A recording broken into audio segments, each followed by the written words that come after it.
มาพวกเขามาขอเชิญพี่น้องทั่วหน้าไปใส่สิทธิ์ใส่เสียงอยู่ภูดอยหรือว่าทงเพียง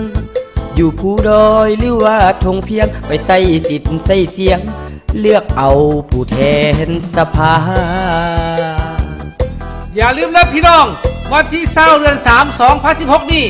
นับแต่6 โมงเช้าถึง5 โมงแดงอย่าลืมไปใส่สิทธิ์ใส่เสียงแล้วพี่น้องน้อง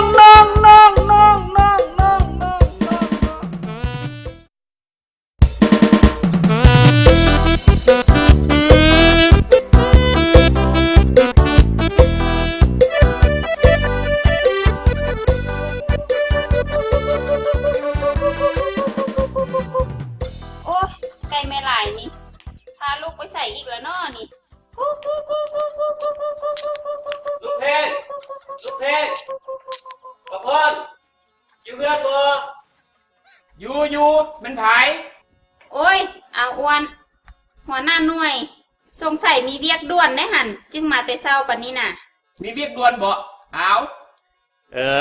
ก็มีละบ่เอาแบบฟอร์มสถิติมาให้แบบฟอร์มสถิติอย่างอีก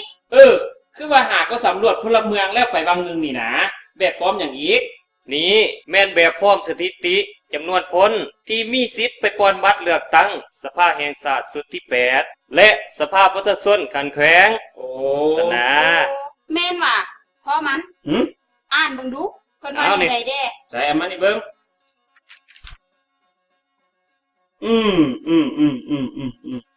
บ่เข้าใจมันได้ล่ะให้ถามมึงเด้อ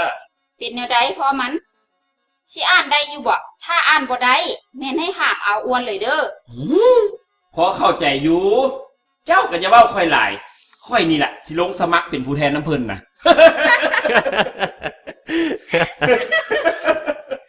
โอ้ยเท่าเอ้ยเว้าหยังก็บ่อายบ้านอายเมืองเพิ่นได้เนาะสิอายอีหยังแม่นบ่อ้าว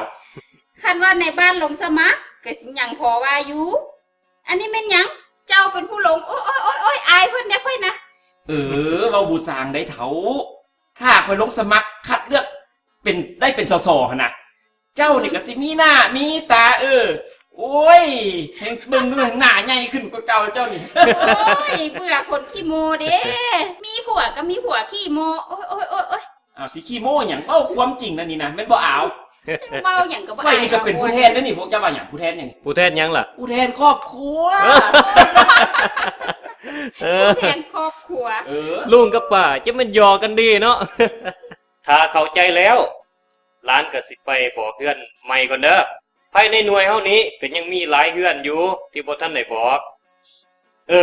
ลืมไปได้นี่มื้อแลงให้เอาไปส่งเด้อมื้อแลงเอาไปส่งมาฟอร์มนี่น่ะเจ้าโอ้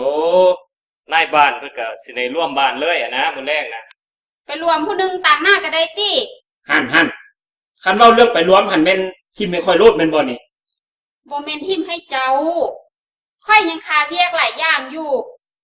เจ้าสร้างเว้าสร้างว่าสร้างออกความคิดความเห็นแน่ให้เจ้าหั่นแหละไปนะเท่าเอ้ยไปนำกันหั่นแล้วลุงกับป้ามีหยังบ่เข้าใจก็ให้ถามเพิ่นเลยสิไปดอกสิไปดอกอ้าวขอบใจหลายๆเด้อครับบ่เป็นหยังอย่าลืมเด้อมื้อแรก 7:00 นเด้อ7:00 นมันบ่อ้าวบ่ลืมดอกบ่ลืมเนาะแม่นเนาะ 7:00 นเข้าไปเนาะครับสิไปก่อนมื้อนี้ก่อนนะขอบใจเด้ออ้าวเด้อเจ้าโอ้ยเฒ่าเอ๋ยพวกเฮานี่ต้องได้ไปได้ก็ต้องได้ไปละบ่พวกเฮามีพันธะแล้วก็แม่นเวียกที่สำคัญอีกได้เท่าไปพวกเฮาพากันไปเนาะ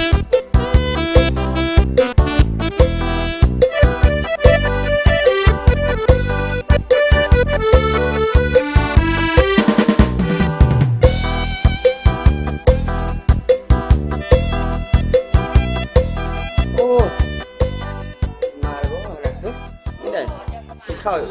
อย่างแรงเอาลูกแพงกับมาเบิ่งเด้อให้หัวหน้าจุหัวหน้าหน่วยกดกล้าเบิ่งจำนวนพุทธของตนเองเด้อเจ้าลูกจันให้ลุงช่วยกวดเบิ่งหน่อยเด้อว่าภายในหน่วยเฮามีไผมาแล้วคัดเซียวเพลงมาแล้วกับแสดงว่าครบหั่นแหละเฮาหลายเซียวเอ้ยกะทิผักที่จั่วหั่นแหละ เอาเวลาก็ถือว่าแก่ยาวมาแล้วบัดนี้เฮามาเริ่มต้นเข้าสู่เวียกของพวกเฮาเลยเนาะ เจ้าเจ้า คือว่าจุดประสงค์ในการเข้าร่วมมื้อนี้แม่นเพื่อเผยแพร่เรื่องการปอนบัตรคัดเลือกเอาผู้แทนสภาแห่งชาติสุดที่8และสภาประชาชนขันแขวง อ้าวในบ้าน อันเพิ่นมีเงื่อนไขมาตรฐานคือแนวใดหึเพิ่นได้ว่างออกมี5มาตรฐาน คือ 1. ต้องแม่นคนลาวสัญชาติลาว แม่นแล้ว ดำรงชีวิตอยู่ในพื้นแผ่นดินลาวของเฮา 2. มีอายุ21ปีขึ้นไป มีความรู้ความสามารถแน่นอน ต้องมีความรู้ 3. มีทัศนชนชั้นถูกต้อง ใกล้ชิดติดแทนกับประชาชนซอกคู่ความทุกข์ความสุขของประชาชนและรู้จักวิธีแก้ไขปัญหาให้แก่ประชาชน นี่ก็สำคัญนะ 4. มีความจงรักภักดีต่อทิศทางเปลี่ยนแปลงใหม่ของพรรคอยู่เสมอ นี่ 5. ต้องมีความรู้ทางด้านทฤษฎีการเมืองการปกครอง และต้องมีคุณสมบัติศีลธรรมปฏิบัติดี นั่นแม่นเงื่อนไขของผู้สมัครเป็นผู้แทน แม่นแล้วเนาะอันนั้นในบ้าน ขอถามอีกเด้อ ถามด้วย อันนั้นน่ะอยากให้เว้าว่ามือใดสิปอนบัตร และมีไผเด้ในบ้านเฮานี่สิมีสิทธิ์ปอนบัตรหึในบ้าน โอ้ย บ่ได้ ไม่ เข้า เท่าเอ้ยเลยบ่ฟังเพิ่นฟังโตเนาะเจ้าก็ได้ ข่อยก็อยากฮู้หั่นเด้ว่ามีไผมีสิทธิ์ปอนบัตร และก็บ่มีสิทธิ์ปอนบัตรในบ้านเฮานี่เอกสารหัวหน้าหน่วยก็เอาไปย้ายหมดทุกครอบครัวแล้วดิอันจังแม่นซ้ออันนี้บ่ซ้อเนาะตู้นี่ก็ได้ เอาก็อย่ามาซ้ำเติมกันแหม่เสี่ยว แล้วมันย้ายให้ได้ดิซั่นน่ะ ก็ย้อนอยากฮู้ตัวจึงถามนะถามตามที่กับพิษสมบ่เฮ้ยเนาะ นี่ถ้าเพิ่งฟังเพิ่นเว้าหั่น เฮ้ย เอาบ่ต้องเถียงกันอาจจะถามน่ะมันถึงแล้ว บัดนี้ในบ้านสิอธิบายตืมคือว่ามือปอนบัตรนั้นแม่นมือวันอาทิตย์ วันที่20เดือน3ปี2016เริ่มแต่เวลา 6:00 นฮอด 5:00 นตอนแรก ใกล้นี่ได้ดอก เศร้าคนหาโมง เอาฟังเด้อพี่น้องเด้อ แต่เศร้า เอาเชิญนายบ้าน โดยมีเงื่อนไขของผู้ปอนบัตรคือ 1. เป็นคนลาวสัญชาติลาวอยู่ดินลาว ก็ต้องเป็นคนลาวเลย 2. มีอายุ18ปีขึ้นไป อายุ18ปีขึ้นไปเด้ 3. บ่เสียชีวิตบ่เป็นบ้า นี่ นี่ และบ่เป็นนักโทษ หรือบ่ถูกตัดอิสรภาพ เก่าคนดีเลยเนาะ แม่น คันเป็นว่าเป็นแนวนั้นว่าบ่มีสิทธิ์ปอนบัตร อยากว่านำแนวนี้เด้อการถามก็ให้ถามทีละคนให้ยกเหตุยกผลมาเว้าเนาะ ให้ความจำได้นี่ละโซเลกันอยู่บ่แม่ฟังไผ นายบ้าน สมมุติว่าผู้สร้างครอบครัวไว้เป็นพ่อเฮือนแน่เฮือนแล้ว แต่อายุบ่ทันฮอด18ปีเด้กะปอนได้อยู่บ่ อันนี้มันเพิ่นเอาตามอายุ ถึงว่าเป็นพ่อเฮือน เป็นแม่เฮือน มีลูกมีเต้าแล้วก็ตาม อายุบ่ฮอด18ปีแม่นบ่ได้ปอนบัตรเด้อ เป็นดีขึ้นไป แม่น 18ปีเต็ม ขอถามอีกแน่นายบ้าน ฮะ คือผู้เฒ่าและคนเจ็บไปไสมาไสบ่ได้เด้เพิ่นมีวิธีทางแนวใดแด้ ส่วนผู้เฒ่าหรือว่าคนเจ็บไปมาบ่ได้นั้น แม่นไป เพิ่นก็มีหน่วยปอนบัตรเคลื่อนที่ โอ้ ลูกไปให้เลยปอน โอ้ ไผได้ เอ เนาะ อ เก่งจ้างปังบ้านกังเวนบุญเนาะในบ้านเนาะอธิบายนี่เนาะ การถือมี ใครมีคำถามอีกบ่ ในบ้านยังมีอันนึงที่สงสัยเดี๋ยวนี้น่ะ ถาม คือ ว่า ว่าอันนี้นะ อัน แน่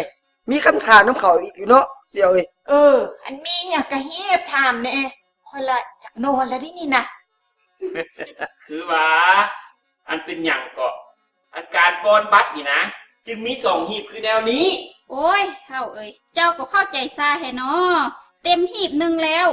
ก็เอาไปป้อนที่หีบที่2สันตัว แม่น แม่นความเข้าใจกันสอนเนาะ มันก็แม่นความแม่เสี่ยวหันแล้วแพงเอ้ยหัวโตหันแล้วบ่เข้าใจเฮ้ย อันพวกเจ้านั้นเข้าใจผิดแล้ว อืม เฮามี2หีบนี้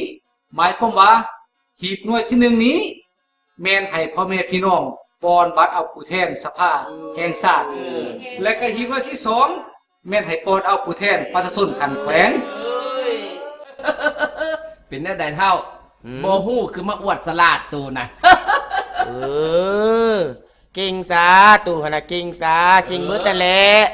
ฟังแน่ในบ้านเว้าหั่นตู่เข้าใจเบิดแล้วสมบ่หึ ก็บ่เข้าใจเขาก็ฟังแม่นบ่ การป้อนบัตรนี่นะแม่นเพิ่นให้ป้อนจากมือละ1 บัตรบ่หรือว่าเฮ็ดแนวใดค่อยละบ่เข้าใจ อธิบายให้ค่อยฟังแล้ในบ้าน การปอนบัตรนี้มีแต่มือวันที่20เดือน3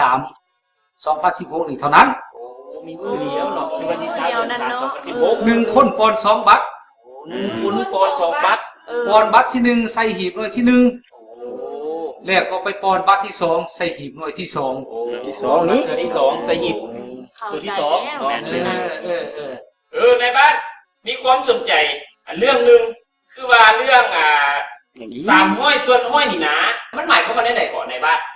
บ่เข้าใจนะ โอ้ยโอ้ยจังแม่นขี้โซเนาะแพงเอ้ย3ห้อยส่วนห้อยสิมีจักเทื่อก็มีแต่ห้อยส่วนห้อยนั่นล่ะบ่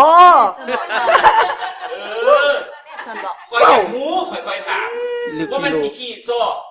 ผู้ฮู้ดีแหละก็ว่ามึงดู เออ มันจะสมมันขี้โม้อยู่นี่ว่ามึงดูหันมีหยังถาม โอ้ มาย อย่าเถียงกัน ในบ้านสิเว้าสู่ฟัง อัน300ส่วนห้อยนี้แม่นแนวนี้ แน่ไหนในบ้านเอาลง ห้อยส่วนห้อยอันที่ 1แม่นหมดทุกคนต้องมาปอนบัตรห้อยส่วนห้อย หมายความว่า ผู้มีสิทธิ์ปอนบัตรต้องมาให้ครบหน้าครบตากัน แนวนี้กับใครแด ต้องมาเมิดทุกคน อันน่ะในบ้านสันห้อยส่วนห้อยอันที่2แล้วก็ที่3ดิมันแม่นแนวใดหึ แหน่เว้นสิเก่ง อ้าวกันยังว่าบ่เข้าใจก็ถามเพิ่นบ่ค่อยถามนี่ อันห้อยส่วนห้อยอันที่2 อืม แม่นบ่ให้มีบัตรตายห้อยส่วนห้อย เอ๊ะกูเห็นมีปัญหาอยู่บ่ ห้อยส่วนห้อยอันที่3แม่นต้องรับประกันความสงบปลอดภัยห้อยส่วนห้อย ก็มีความสงบปลอดภัยใจแล้วบ่บัดนี้นะรวมเข้ากันน่ะเป็น3ห้อยส่วนห้อย เข้าใจบ่ เข้าใจบ่สามห้อยส่วนห้อยน่ะ เออเฮาก็เข้าใจคือตู่หั่นแล้วเสี่ยวเอ้ยว้าอันแต่ว่าเฮายังสงสัยอยู่ว่าอีหยังก็ สงสัยอีหยัง อันห้อยส่วนห้อยอันที่2หั่นนะอันบ่ให้มีบัตรตายหั่นนะมันแม่นแนวใดหึ แม่น แม่น ควา หั่ ม น แต่ แหละอันว่า บ้านมันเป็นแล้วได้ก่อนบ้านตาย หมายความว่าแนวใดก็อัน บัตรตายนี้ ตัวอย่างเพิ่นให้เอาเท่านี้ ตัวเองไผไปเอาเกิน อันนั้นก็เป็นบัตรตาย บ่ได้อีกบ่ มันกายเนาะ เสมอไปเนาะ บ่ให้กาย หรือว่าเพิ่นให้เอาเท่านี้ ตัวเองไผไปเอารุดซะ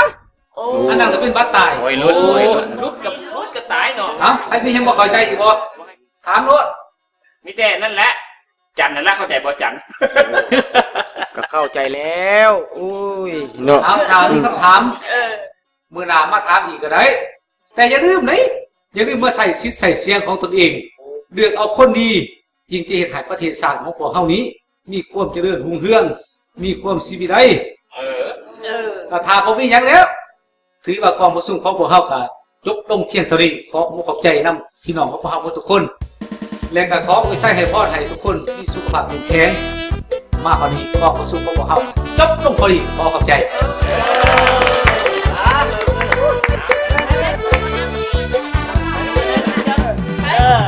มาพวกเฮามาขอเชิญพี่น้องทั่วหน้าไปใส่สิทธิ์ใส่เสียง